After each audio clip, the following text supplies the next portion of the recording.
Lord ay pumapasok na dito. Bumabagsak na sa torre and may snipe na manggagaling kay Sai. Tumba na yung mga torre. At takas pa ng buhay ng Lord. 5 pa rin ang buhay sa RRQ kahit last insanity para pasabugin ang mga members ng Echo Proud. Matagal na nating tinatanong kung nagahari ang kaharian at hanggang kailan, hanggang dulo, tuloy sa paglipad, tuloy sa pagangat. Viva RRQ! Viva!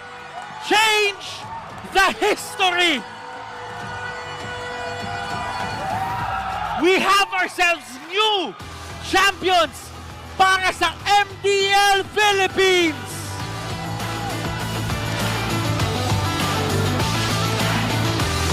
Sa emotions running wild, grabe yung pinakita ng ating mga players. Both teams deserved it.